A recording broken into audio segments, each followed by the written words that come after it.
A robótica e a inteligência artificial indicam que a quarta revolução industrial está em curso. Para muitos, o período que vivemos também pode ser chamado de sociedade do conhecimento, porque esse é o bem mais valioso. É com o conhecimento que as nações buscam assumir a dianteira deste processo de transformações extremamente velozes. Daí a importância de um trabalho feito na Universidade de Brasília, a iniciação científica. Para falar sobre o tema, o Cidadania convidou 2 representantes da universidade. O diretor de fomento à iniciação científica, Sérgio Graneman, e a decana de pós-graduação, Helena Chimizo. Obrigado por aceitarem o nosso convite. Então, como é feito esse trabalho de convencimento, de persuasão dos jovens estudantes para que eles iniciem um projeto de pesquisa? Então, na Universidade de Brasília nós temos o que chamamos de Programa de Iniciação Científica. É um programa voltado para os alunos de graduação. Nós temos editais anuais, onde os professores, pesquisadores, mediante um projeto de pesquisa maior, concorrem a bolsas de iniciação científica.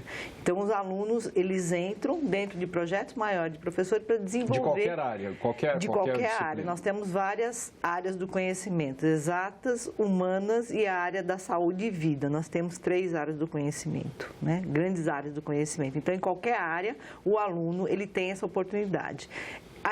Esse programa de iniciação científica, ele tem como seu principal objetivo despertar a vocação científica. Então, neste programa, ele dura 1 ano, esta pesquisa, que é feita junto com o orientador, com mais experiência.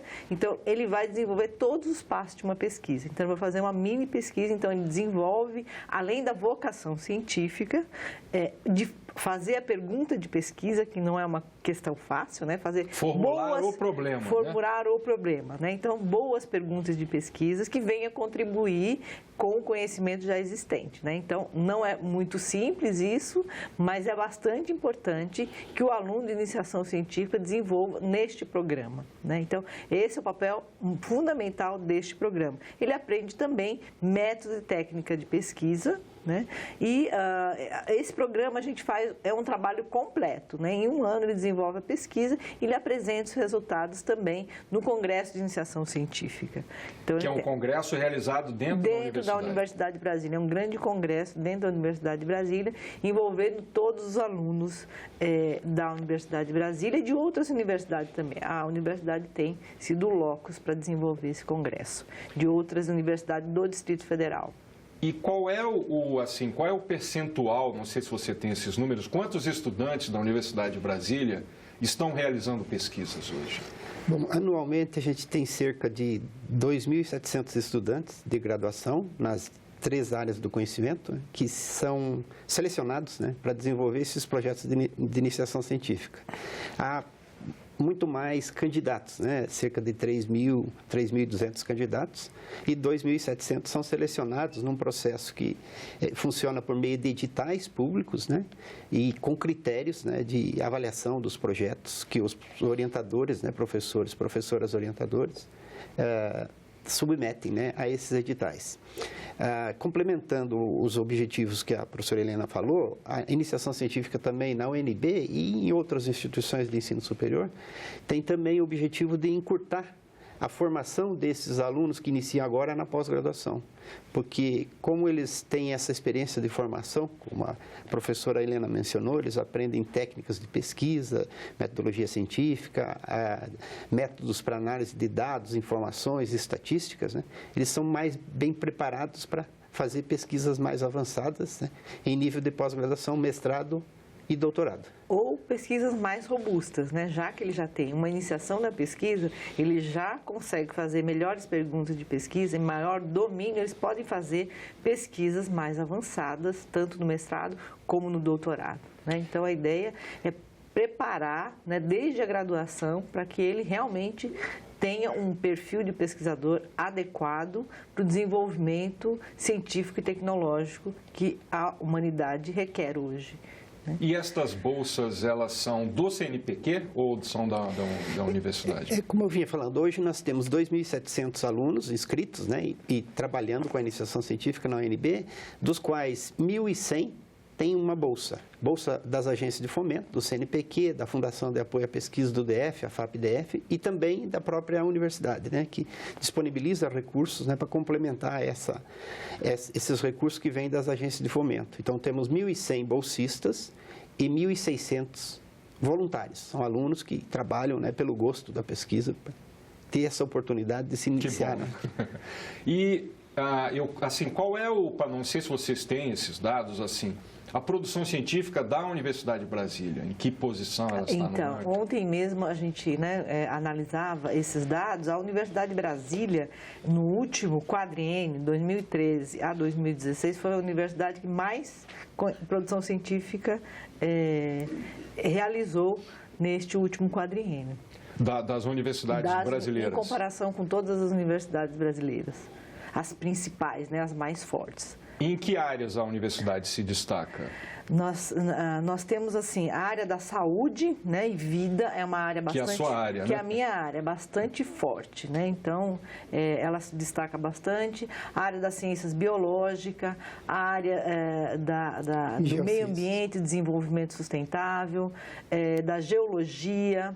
Nós temos uma grande vocação de cuidar da vida e da natureza, digamos assim. As áreas tecnológicas também, mas menos. Nós somos mais fortes em cuidar da vida e do meio ambiente, né? Digamos assim, e das questões relacionadas ao meio ambiente, a geologia, a ecologia, né? A biologia.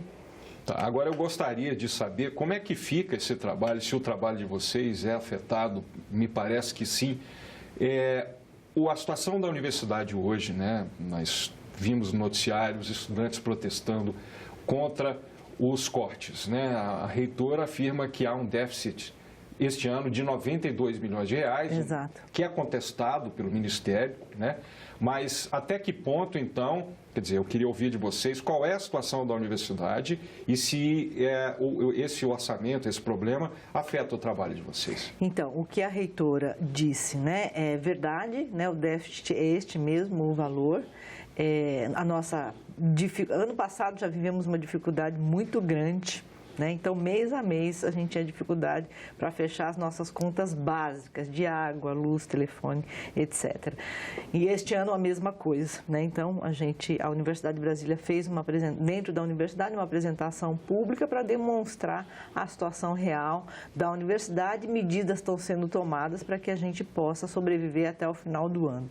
Este é um ponto. Outro ponto em relação à pesquisa, infraestrutura de pesquisa, a universidade está buscando priorizar a área acadêmica e a área da pesquisa. Então, mesmo com todas as dificuldades, a grande priorização está sendo na área acadêmica e na área da pesquisa.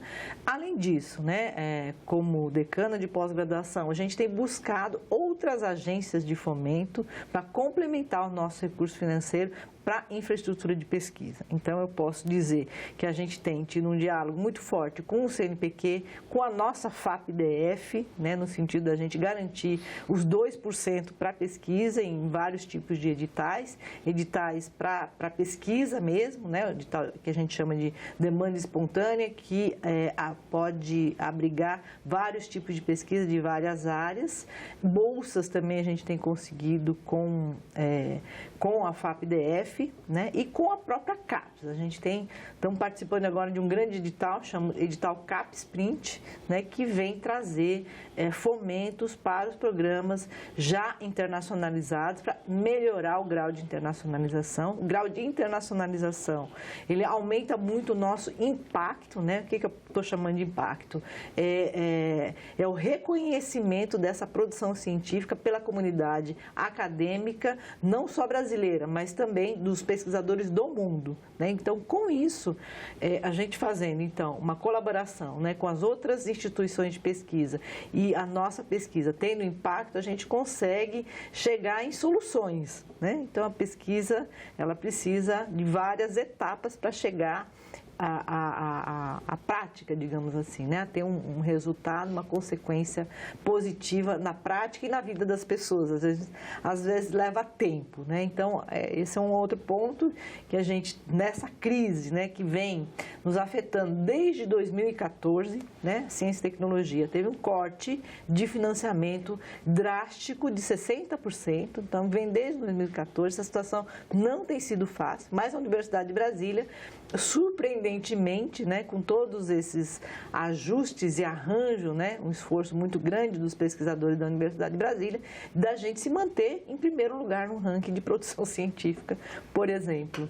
O dado que eu tenho aqui é que o orçamento do Ministério, porque vocês são afetados pela crise das universidades, o orçamento Sim. do Ministério da Educação, mas tem também, como você falou, as agências de fomento à pesquisa, o orçamento da ciência e tecnologia Sim. no Brasil, Sim. né? A gente sabe que esse orçamento encolheu, então, hoje ele corresponde a menos da metade do que era há 5 anos atrás. Né? Isso é catastrófico para o país. Para o desenvolvimento científico e tecnológico do país, isso é catastrófico. Né? Isso tem consequência a curto, médio e longo prazo fortemente, né? De dependência de conhecimento, né, dos países do primeiro mundo, tecnológica. Né? Então, a gente vai viver um país muito mais caro, né? Que a gente vai ter que importar. Na iniciação científica, principalmente, né, é uma forma de renovar os quadros de pesquisa. Né? Renovar os quadros de pesquisadores, né, que no futuro farão a ciência e tecnologia, o desenvolvimento tecnológico, a inovação no país. Né? Então, esses cortes são extremamente graves, né? Porque o país pode estar comprometendo toda uma geração futura que teria esse papel, né, de desenvolver a ciência e tecnologia, a inovação no país. Na UNB, como a professora Helena falou, há um esforço muito grande, né, para que continue se financiando. Eu estou falando aqui especificamente da iniciação científica, né, mas isso para a pesquisa em geral. Né? Então, nós temos, assim, dando alguns detalhes a mais, nós temos 3 programas dentro da 4 categorias de programas de iniciação científica. Um é o programa geral, né, que abarca todos os estudantes de graduação, e aí nós temos um outro programa que é de ações afirmativas, um programa institucional, né, de bolsa de iniciação científica para as ações afirmativas. Então, voltado a alunos que ingressaram na universidade por cotas, afrodescendentes, indígenas, alunos de baixa renda, alunos que egressos de escolas públicas do ensino médio. Né? Temos um outro programa que se chama voltado ao desenvolvimento tecnológico e à inovação, sempre com a iniciação, né? E um quarto programa que é dirigido aos alunos de escola de ensino médio. Então, todo esse esforço está sendo feito para manter e para continuar, né, desenvolvendo essa geração que continuará com a pesquisa, né, nos programas de mestrado e doutorado. Então, assim é que a universidade tem trabalhado, né, com um grande objetivo de inclusão, não só de alunos das diferentes áreas, mas também de professores que às vezes não têm oportunidade de atuar, né, professora Helena, nos programas de pós-graduação. Então, eles, com a iniciação científica, eles conseguem desenvolver suas pesquisas, fazer as publicações, né, e ir continuando com a sua vida acadêmica.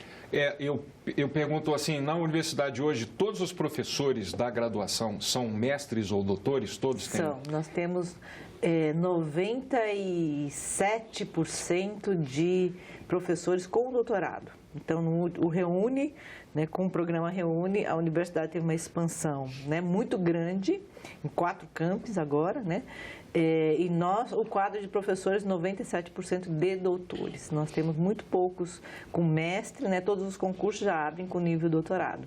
E quando não existe, né, há que se justificar, passar, enfim, em conselhos maiores, até para justificar essa exceção. Bem, a gente falou aqui das dificuldades orçamentárias que vocês vivem, porque é a parte do setor público, mas o setor privado também, em outros países, tem uma participação importante no financiamento da pesquisa. E aí, eu acho que nós temos uma boa notícia, que foi um decreto publicado pelo governo em fevereiro, regulamentando o marco legal da ciência e tecnologia, que é uma lei de 2016, né, aprovada aqui no Congresso. Me parece que esse decreto vai estreitar o relacionamento entre a universidade e a iniciativa privada. É verdade isso? É verdade. Esse decreto é um decreto muito esperado, né, porque no Brasil quem desenvolve pesquisa e inovação são as universidades públicas.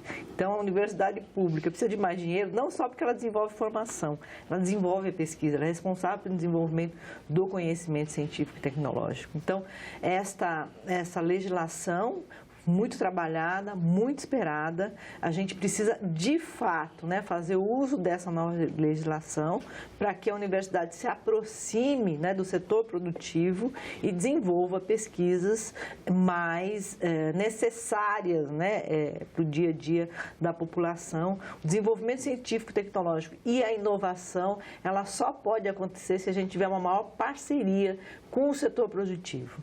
E isso, assim, se a gente se compara, né, com os países como a Alemanha, por exemplo, é o que nos falta, né? Nos aproximar, a universidade tem que se aproximar mais do setor produtivo, aquilo que o professor Sérgio, para desenvolver a inovação. A inovação não se desenvolve com a pesquisa básica, ela se desenvolve com a pesquisa aplicada. E a pesquisa aplicada, ela prescinde, então, do setor produtivo. Mas vocês podem me dar um exemplo prático de como esse decreto vai ter um impacto, então, na vida acadêmica? Sim, porque agora, até hoje, a gente tinha muita dificuldade de fazer parceria com qualquer indústria, por exemplo, né? Para fazer formação e para fazer pesquisa. É uma burocracia enorme. A gente não consegue, não tem muita dificuldade. Vamos ver daqui para frente até como é que a gente vai fazer. Me parece que, pelo que eu li, até para instalar uma empresa, para instalar um laboratório Sim, dentro da universidade, era extremamente burocrático. Enorme, né? No sentido de milhões de não pode fazer, né? Não pode fazer, não pode fazer. E isso acaba não deixando. E nós somos muito, por estarmos em Brasília, nós somos muito procurados pelo governo, por exemplo, né? O governo conta, né, muito com a capacidade da universidade para resolver seus problemas. O governo local. O governo local. O governo local. Ele quer soluções na área de recursos hídricos, por exemplo. A crise hídrica, ela é um problema, né, não só no Distrito Federal, São Paulo já passou por isso. Então, ela requer, né, mas é muito difícil a gente trabalhar com as agências, receber dinheiro das agências para fazer pesquisa, né, para pagar bolsa para alunos. Então, esta lei vem no sentido de nos ajudar nesse sentido, de entender que a universidade ela pode, sim, né, receber recursos de empresa privada para fazer pesquisa, para comprar insumos, para pagar bolsa para alunos. Aí a gente tem mais bolsas, né, para alunos de mestrado e doutorado, inclusive. Eu acho também que daria para ressaltar que a universidade hoje tem um parque científico e tecnológico também, que já há cerca de 10 empresas que participam desse parque para desenvolver projetos em conjunto com a universidade. Há também o Centro de Apoio ao Desenvolvimento Tecnológico, o CDT, que tem uma incubadora de empresas, né? Então, muitas, até empresas originadas de iniciativas de ex-alunos, né, de egressos da UNB, que criam startups e aí vão, no chamado hotel de projetos, né, vão se desenvolvendo até conseguir fazer com que essa empresa tenha acesso ao mercado, né, e desenvolva seus produtos e serviços. Então, acho que é uma experiência muito interessante. Mas a lei, só essa lei da ciência e tecnologia, não resolve, na minha opinião, porque hoje na universidade a gente consegue, né, professora Helena, consegue captar mais recursos próprios do que consegue gastar. Há uma limitação orçamentária, né, que o Congresso Nacional aprovou. Então, essa restrição orçamentária, nós podemos, por exemplo, hoje temos aprovados para gastar 110 milhões de recursos captados pela própria universidade. E nós captamos cerca de 187, 190 milhões. Então, essa diferença não estamos autorizados a gastar. Por causa do teto de gastos? Exatamente. A lei do teto. Então, essa outra lei precisa ser adequada a esse teto, né? O teto deve ser flexibilizado, provavelmente, porque senão vai ser uma lei inócua, na minha opinião. Hoje nós já arrecadamos e não conseguimos gastar. Então, se a continuar esse cenário, né, pouco vai resolver. E a universidade tem capacidade, como a professora Helena falou, tem muita solicitação, muita demanda do governo distrital, das empresas, do governo federal mesmo, né? E acaba não conseguindo aplicar esses recursos. Bem, vamos continuar falando do panorama da ciência e tecnologia no Brasil. Eu queria chamar uma arte, aqui a gente vai ver alguns gráficos, a arte 1, né? Nós vemos claramente que, a partir dos anos 90, há um incremento da publicação de artigos de cientistas brasileiros, de pesquisadores brasileiros, em periódicos internacionais, né? Chegamos ao número de 2017, 68.908. Agora eu queria ver a arte 2, a produção comparado com alguns países, né? A produção em milhares de artigos, Estados Unidos claramente na dianteira, né? A gente compara com a Coreia, que conseguiu fazer uma revolução na educação. Sim. E a gente vê a diferença, né? Também acima do Brasil. O Brasil ali, comparado com a Argentina, está melhor, né? Agora eu quero chamar a arte 3, que mostra um comparativo do percentual gasto por cada país em pesquisa e desenvolvimento, ou seja, isso envolve investimento público e privado, comparado com o produto interno bruto. O Brasil investe mais do que a Argentina, né? E vem crescendo, cresceu do ano 2000 até 2015, nós começamos com 1,05 e chegamos a 1,28. A Argentina, 0,40, subiu para 0,63. Agora, claramente, a Coreia um desenvolvimento muito mais expressivo, de 2,18 para 4,22, e os Estados Unidos cresceram um pouco, né? Mas ainda acima do Brasil. E agora eu quero chamar a arte 4 para mostrar o impacto nos artigos da publicação, o resultado do aumento do investimento, né, relacionado com o PIB, na produção de artigos científicos. No caso do Brasil, a gente vê claramente que, à medida que o país aumentava o investimento em pesquisa, mais impacto na comunidade científica internacional o país passou a ter. Essa relação é direta, né? Então, eu queria que vocês comentassem esse resultado. Então, a primeira arte, né, que mostra, então, a evolução, né, do número de artigos científicos, ele tem uma relação muito direta com a forma, né, que a CAPES, como agência de fomento, né, e uma agência preocupada com o desenvolvimento de recursos humanos, o modus operandi, né? Então a avaliação da CAPES, ela é estreitamente relacionada com a capacidade dos programas de pós-graduação de produzirem artigos científicos em quantidade. Agora nós estamos num outro momento, nós já atingimos uma quantidade muito rapidamente, né? Por esse efeito indutor da avaliação, a gente conseguiu chegar nisso. Agora, a gente precisa agora ter qualidade, né, dessas produções científicas, no sentido de ter um impacto científico maior. Acho que esse é o ponto que nós estamos, né? Em relação ao investimento, é catastrófico, né? Como eu já disse anteriormente, né? Um país gastar tão pouco do PIB em ciência e tecnologia, ele limita o futuro do país em termos de desenvolvimento, né? Científico e tecnológico. Porque a gente viu uma evolução ali dos anos 90, mas quando chega por volta de 5 anos atrás, sim, aí começa a cair ou estabiliza. Né? Então, um país que quer se desenvolver, né, e quer também que a educação vá bem, ele investe em pesquisa. Que nós, aqui no Brasil, fazemos o duplo papel. A universidade faz o duplo papel de formação e desenvolver pesquisa e conhecimento científico e tecnológico. Né, esse papel que as privadas não fazem, né, na sua grande maioria. Então, a gente tem os laboratórios dentro das universidades para desenvolver conhecimento científico e tecnológico. Então, a falta de investimento no país é catastrófica. O Brasil precisa, mesmo em épocas, né, que o Brasil esteve melhor, de crescimento econômico, né, muito favorável, pleno emprego, ele não investiu adequadamente também em ciência e tecnologia. Eu pergunto também se vocês enfrentam uma dificuldade, porque há a discussão sobre a educação brasileira como um todo, né? A qualidade da educação, ou seja, no ensino fundamental, no ensino médio, se isso também tem um impacto, é uma dificuldade, tem impacto na universidade. Obviamente que sim, né? Se o ensino, né, fundamental e médio não é priorizado, né, receberemos cada vez mais egressos com menor capacidade, né, menos competências, habilidades, né, para desenvolver estudos no ensino superior, né. Os gráficos que estão aqui são muito claros, né, de demonstrar isso. Se a gente se compara com a Coreia, como a professora Helena falou, é catastrófico, né?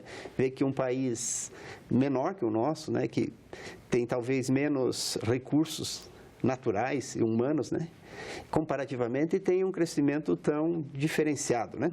E uma das artes que foi mostrada, né, é que o investimento é diretamente proporcional, né, à qualidade do que se publica, do que se divulga, né? Cresceu o investimento de 1,05, se não me engano, com 14 mil artigos.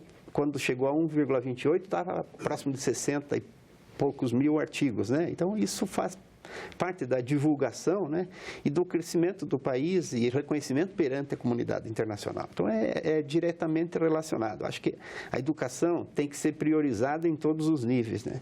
É só assim que o país, na verdade, vai ter um reconhecimento internacional e uma sociedade que tem melhor qualidade de vida, que tem um desenvolvimento mais pleno, né? Pleno, esperado. Bem, estamos chegando ao fim do programa. O assunto é apaixonante. Obrigado por terem aceitado o nosso convite e sucesso no trabalho de vocês. Muito obrigado, então. Se você quiser rever, baixar ou assistir a este programa, visite o site senado.leg.br/TV ou então o canal da TV Senado no YouTube, youtube.com/TV Senado. Para fazer um comentário, crítica ou sugestão, você pode mandar um WhatsApp para 6199 966-1616 ou telefonar de graça para 0800 61 2211. Obrigado pela companhia e até o próximo Cidadania.